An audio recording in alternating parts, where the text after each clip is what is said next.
thing, but is really another. Thankfully, I've never had a client like that. At least not that I am aware of. It's never come Yeah, up as an so I issue. guess is clients lying to lawyers to their Uh, own lawyers? it happens.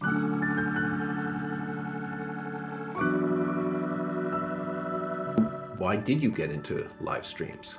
Yeah, Well, how did this all start?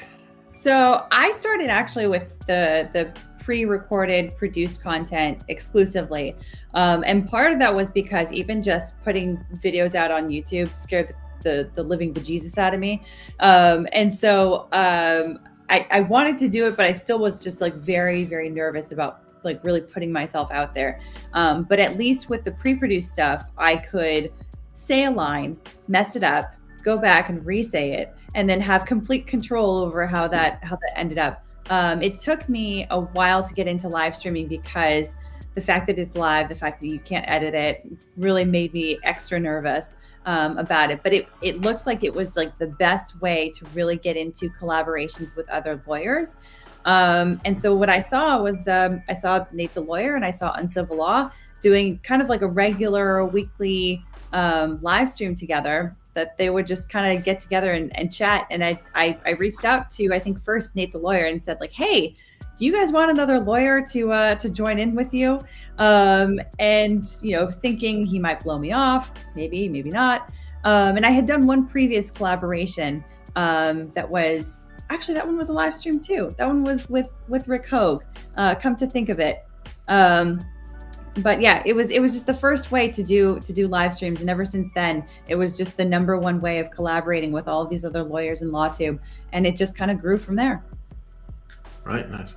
Yeah, it's funny for me. For a long time, we were doing videos, and they really didn't work for us because we're such perfectionists, and we're just not that good, right? And so every video we made was crap, and we kept deciding to redo them over and over. And finally, it was like, let's just go live, and it will be terrible, and there'll be nothing we can do about it.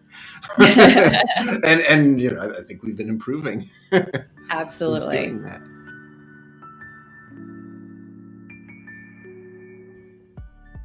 What's your tech stack? I'm not sure I understand. So like, what software stuff do you use to stream? Oh, okay. Thank you. Sorry. I assume that's what they're asking. So I use a Sony A6400 for the camera. I've got a Shure MV7 for the mic. I use my MacBook Pro because it's portable. At some point, I probably want to get some form of a desktop because then it'll have a bit more power. But for me, it's absolutely essential to have a second screen. At some point, I probably will want a third screen. Even as a practicing litigator, I always bemoaned the fact that I only had two screens and said that realistically, the most ideal situation would be having like 16 screens so that I could see everything all out at once. But that's just kind of been my style. But yeah, at least two screens is a minimum for me. And what software are you using for the panel? So for the live streams, or? Yeah. So yeah. I usually use StreamYard. Not married to it. It's been good enough so far. It's kind of what most of LawTube has been using, but I'm open to ideas. Yeah, no, I like StreamYard. I mean, right now we're using Restream Studio, but it's really, really similar to StreamYard. Okay. Yeah, and I know some others that have been so one half a dozen of another. Yeah, and I know some that have been toying with other other companies and other applications and whatnot, but yeah. So far, this is what I've been using. It's kind of what I've been comfortable with. But there have been enough things that I'm like, I'm willing to look outside of my zone at this point. Yeah. I think for these talking head remote interviews, that's pretty good. Yeah. I mean, there's other software that's probably better if you're all in one room with multiple cameras and stuff. Sure. Tyler has an interesting question. I imagine being a lawyer is lucrative, but is your end goal to do this full time? There won't always be a Johnny Depp case to cover. Yeah. Right.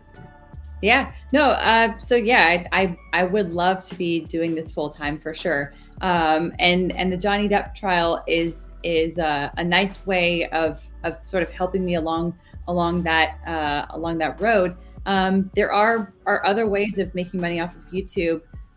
Super chats are a really big way of doing it, but ad revenue, maybe. But then there's also other ways of getting sponsorships. There's online courses that can be done. Do you have any sponsors yet? Not yet, but I am talking to quite a few of them. So hopefully I can nail down some negotiations sooner rather than later. But yeah, that would be really great to do that. So yeah. Yeah, I feel like the sponsorship thing is a mystery for a lot of people, right? Like, how do you know what to ask for? And especially because a lot of the agreements will be, will be held confidential. So it's like people can't really share how much they make on a particular sponsorship. So it's a little bit of a mystery, sort of walking your way through it. But yeah, well, we'll see. We'll see how it goes. Yeah, the questions are rolling in. All right, Alita, what is your favorite part about being part of the LawTube community? Honestly, it's the community itself, like the people that are live streaming together, the other lawyers in LawTube, but then also the community of people in the chat that come and interact with us on a daily basis. Folks can be so funny and so thought-provoking, and it's just such a great time going through a lot of these subjects with a lot of nuance and a lot of grace and a lot of humor, because we don't always agree on things, but when we do disagree, I love the conversations that we have, because we very often are growing through the whole process. Yeah, that's when it gets fun, when you guys don't agree, right? Exactly. Oh, well, here's the first question. Do you think it's possible to do what you do, yet in another field? I'm an architect. Love your work. Yeah, I think there's definitely a lot that architects could do, especially generally speaking on YouTube, because a lot of what we do in what we call LawTube, that I think works the best is usually answering a particular question that someone has and using our professional expertise. So architecture, you could totally have all kinds of questions that people might have about all kinds of things that are in their everyday lives, either how to do something, that's definitely one way to do it, or also I've seen architects breaking down the way in which the Disney rides are made and the ways in which they function. There's different ways that folks can sort of use their areas of expertise in their professional areas to basically to sort of help enlighten people in ways that are both functional and sometimes in ways that are just sort of interesting and a bit more entertaining. So yeah, for sure.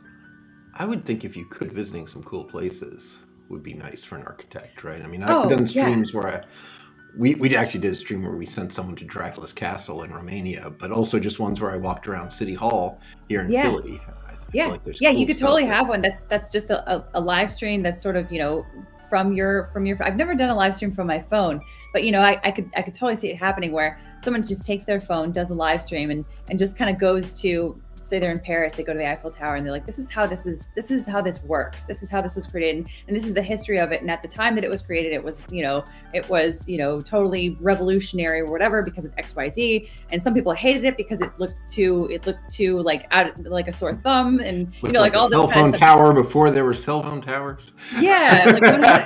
There's so many ways that you could go about that. Do walking tours in places. That would be kind of cool. Thanks for watching. Don't forget to subscribe and click the bell icon to be notified when we post more tech talks, interviews, and tutorials.